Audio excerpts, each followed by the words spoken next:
नमस्कार good morning जय जगन्नाथ मु संजय ओडिया टीवी चैनल आपण मानक स्वागत जनाऊँगी। आसतु नजर पकाइबा ओडिशा समेत देश विदेश किछिटा गुरुत्वपूर्ण खबर उपरे प्रथम थर करी चैनल को आसी चैनल टी सब्सक्राइब करने को जमार भूलें। आजिकार प्रथम खबर उपरे नजर पकाइबा आसंता 24 घंटे दक्षिण पूर्व बंगोपसागर में एक लघुचाप सृष्टि हेब। तमिलनाडु केरल में प्रबल वर्षा आशंका अच्छी। आंध्र प्रदेश काँ भा किछि स्थान में वर्षा हो पारे। लघुचाप प्रभाव में ओडिशा रे 17 तारिख बा आज काँ भा स्थान में वर्षा हेब। कोरापुट गजपति गंजाम पुरी और रायगड़ार किछि स्थान में हालुका वर्षा हो पारे। 18 तारिख में दक्षिण ओडिशार विभिन्न स्थान में वर्षा संभावना अच्छी। रायगड़ा कोरापुट और मालकानगिरी में स्वल्परू मध्यम धरणर वर्षा हो पारे। सेपरि 19 तारिख में मालकानगिरी कोरापुट नवरंगपुर कलाहांडी कंधमाल रायगड़ा गजपति और गंजाम रे हालुकारु मध्यम परिमाणर वर्षा संभावना रही। परवर्ती खबर सुभद्रा योजना नहीं आसिला बड़ खबर। चतुर्थ पर्याय टंका स्थगित रखागला। एने सूचना देइछन्ति उपमुख्यमंत्री प्रभाती परिडा। ए टंका आसंता 25 तारिख बड़ दिन में महिला मानक दि जाई थांती। हेले एपर्यंत योग्य हिताधिकारी चिन्हट प्रक्रिया शेष हो नथिबारु ए पर्याय टंका पठाइबाकू स्थगित रखा जाइछि। उपमुख्यमंत्री कहवा अनुसार चतुर्थ पर्यायर सरकार मोट 1 कोटी महिला को सुभद्रा टंका प्रदान करेंगे। काले कई भाविजे जे मु 1 कोटी भितर रही कि नहीं सेथिपाई एहाकू स्थगित रखा जाई जांच शेष हेब कार्य चलीछि। यह प्रक्रिया आसंता 30 तारिख सुधा शेष हेब। यापर चतुर्थ पर्याय टंका केबे दियाजिबो ताहार तारिख घोषणा कराजिबो। परवर्ती खबर लोअर पीएमजी रे अंगनवाड़ी कर्मी गणधारणा सरकारी मान्यता सांगकू दरमा वृद्धि दाबी में एकाठी होती हजार हजार अंगनवाड़ी कर्मी सहायिका। बहिष्कार देइथिबा कर्मी को पुनः नियुक्ति निर्वाचन पूर्व सरकार देइथिबा प्रतिश्रुति लागू करने पर दाबी कर आंदोलन को ओह्लाइछन्ति। भुवनेश्वर लोअर पीएमजी रे अंगनवाड़ी कर्मी गण विक्षोभ नहीं उपमुख्यमंत्री प्रभाती परिडा प्रतिक्रिया रखिछन्ति। उपमुख्यमंत्री कहिछन्ति नुआ सरकार आसीबा मात्र 6 मास होइछि। प्रथमे सरकार सह आलोचना करंतु। आलोचना पर राजरास्ता को आंदोलन पई आसंतु बोली उपमुख्यमंत्री प्रभाती परिडा प्रतिक्रिया रखिछन्ति। आमी खबर सुना दर में बृहस ह्रास होइथिबा देखिबाकू मिलिछि। सप्ताह आरंभ में ग्राहकों पई एक बड़ भेटी कहले अतृप्ति हेब नहीं। जदि आपण आज सुना अलंकार किनिबा पई योजना करूछन्ति तेबे एही खबरटी आपणक पई गुरुत्वपूर्ण अटे। आज भारतीय बजार में 22 कैरेट सुनार 10 ग्राम रेट होउछि 71,390 टंका थिबा बेले 24 कैरेटर दाम 77,880 टंका रही। 22 और 24 कैरेट रे 10 टंका ह्रास पाइछि। सेपरि देशर राजधानी नुआ दिल्ली रे 22 कैरेट सुनार 10 ग्राम रेट 71,540 टंका रही बेले 24 कैरेटर दाम 78,030 टंका रही। परवर्ती खबर आसंता 24 घंटा पर्यंत लगी रहिबो प्रबल जाड़। कोल्ड वेव पाई 4 जिला को येलो अलर्ट। सुंदरगढ़ झारसुगुड़ा अनुगुल और जगतसिंहपुर को सतर्कता जारी कला आंचलिक पाणीपाग केन्द्र।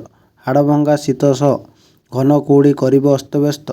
चलित वर्ष राज्य में प्रथम शीत लहरी जारी रही बेले आसंता 24 घंटा पर्यंत शीत लहरी सह घन कुहुड़ी आक्तामाक्ता करिबो बोली पूर्वानुमान करिछि आंचलिक पाणीपाग केन्द्र। शीत लहरी पर 4टी जिला को सतर्कता जारी करा जायथिबा बेले घन कुहुड़ी पर कंधमाल और कोरापुट को सतर्कता जारी करा जायछि। परवर्ती खबर आगामी 2 वर्ष रे प्रति पंचायत रे थिबो हेल्थ एंड वेलनेस सेंटर खोला जिवो।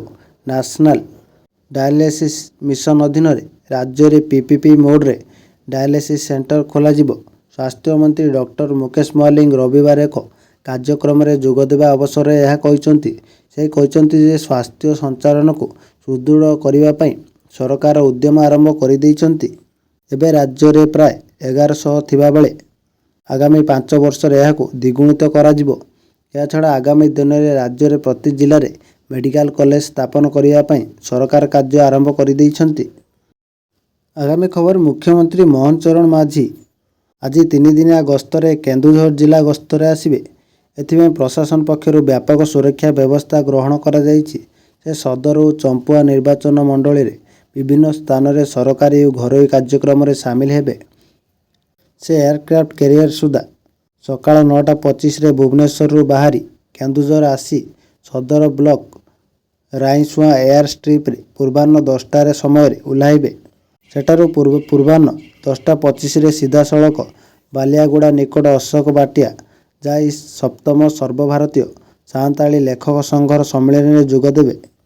ଆଗାମୀ ଖବର ଆଜିଠାରୁ ମହାପ୍ରଭୁଙ୍କ ଦର୍ଶନରେ ହେବ ପରିବର୍ତ୍ତନ।